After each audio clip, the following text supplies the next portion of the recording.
நீண்ட காலமாக இருந்து வந்த கணவன் மனைவி பிரச்சனையெல்லாம் தீர்ந்து அமைதி நிலவும் நேரம் இது. குலதெய்வத்தின் பரிபூர்ண அருளாசி உங்களுக்கு கிடைக்கும். தந்தையாரோட உடல்நிலையில் இருந்து வந்த பிரச்சனைகள் தீர்ந்து அவருடைய உடல்நிலை முன்னேற்றம் காணப்படும். நீண்ட தூர புனித யாத்திரைகள் செல்லும் நல்ல யோகமான வாய்ப்புகள் அமையும். ஓவர் கான்ஃபிடென்ட்டை கொடுத்து அதனால் கொண்டு போய் எங்கேயாவது முட்டை விட்டுருவார். கம்யூனிகேஷன் பிரச்சனைகள்லாம் சிலருக்கு வரும். டாக்குமெண்ட் விஷயத்தில் கூடுதல் விழிப்புணர்வோடு இருக்க வேண்டிய கட்டாயம்.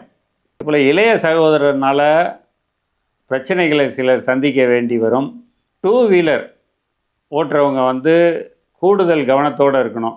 குழந்தைகள் படிப்பிற்காகவும் பணிக்காகவும் வெளிநாடு செல்லும் நல் வாய்ப்புகளும் அமையும். உங்கள் கைக்கு சொத்து வந்து சேரும் சிறப்பான நேரம் இது. பிரதோஷ வழிபாடு, சிவன் வழிபாடு உங்களுக்கு சிறப்பான பலன்களை தரும்.